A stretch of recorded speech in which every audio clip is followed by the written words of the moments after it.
Hi everyone, let me introduce myself. My name is Alex, and today I'm going to speak with you about the following case when you have a simple Java application and you want to change configuration using properties. Usually you were forced to restart your Java application to refresh your properties in your application, but Spring provides you an ability to refresh your configuration in runtime. We're using a refresh scope annotation, and there are lessons in the list of lessons related to Spring Cloud, and you can see other lessons when I started to develop these applications, and everything in my channel. And go forward. You can see build Gradle file, and we have some dependencies. I am going to use Spring config server to change my configuration because in microservice architecture it is useful. And client controller. Now I am going to show you two instances, simple instances, one developed in Kotlin programming language. I suggest you to start learning it, and one developed in Java. Everything works with Spring Boot, and let's go forward. One application returned this string using component clean configuration that fetches a configurable name from configuration file.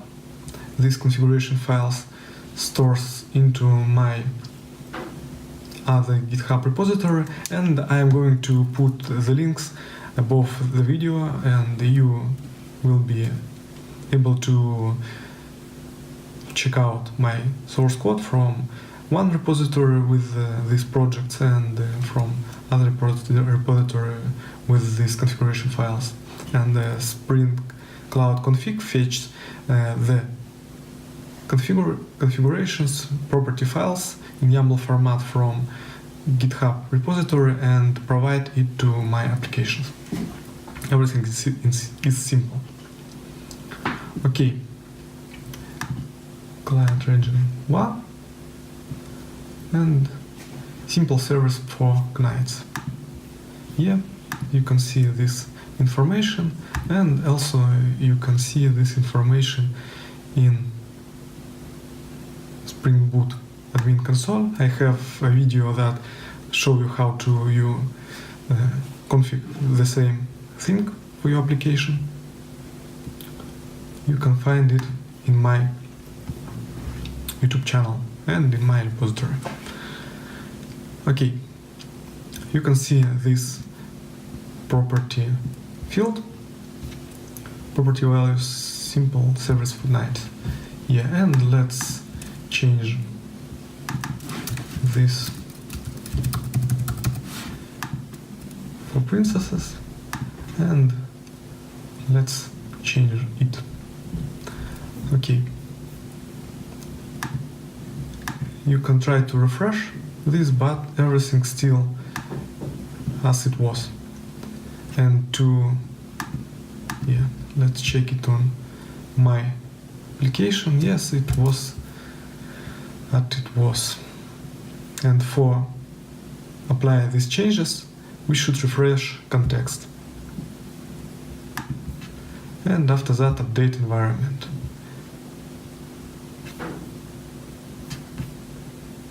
And as you can see, this property was changed, and now you can see this change in this application.